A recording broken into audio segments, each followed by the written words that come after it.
আরেকটা প্রশ্ন করেছেন, আমাদের প্রধানমন্ত্রী শেখ হাসিনা ক্ষমতার অপব্যবহার ও তার হুকুমে সাধারণ মানুষকে নির্বিচারে নির্যাতন ও হত্যা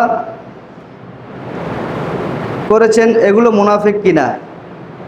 এগুলো মুনাফিকের আলামত যেগুলো বলেছি, যদি এগুলোর আলামত পেয়ে থাকে অবশ্যই মুনাফিক হবে। যদি আলামত পাওয়া যায়, মুনাফিকের হওয়ার কোনো সম্ভাবনা নাই। তারপরেও যে যে কাজটা করবে সে কাজের বিনিময় সে অবশ্যই পাবে। হাল জাযা ইহসান ইল্লাল ইহসান, আল্লাহ বলতেছেন যদি কেউ একটা ভালো কাজ করে ওটার প্রতিদান সে পাবেই, মন্দ কাজ করলে সেটার প্রতিদানও সে অবশ্যই পাবে।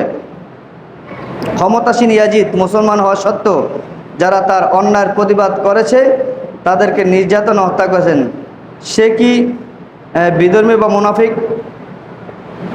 ইয়াজিদ তো মুনাফিক অবশ্যই, এটা নিঃসন্দেহে মুনাফিক।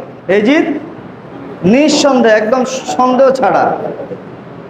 সন্দেহ ছাড়া ইয়াজিদ মুনাফিক। সুতরাং ইয়াজিদের ব্যাপারে তো আমি গত 3-4 জুমা আগেও বলেছি, ইয়াজিদ সে কাফের ছিল, মুনাফিক ছিল, যত খারাপ চরিত্রের অধিকারী ইয়াজিদ ছিল, একে ভালো করার কোনো সুযোগ নাই।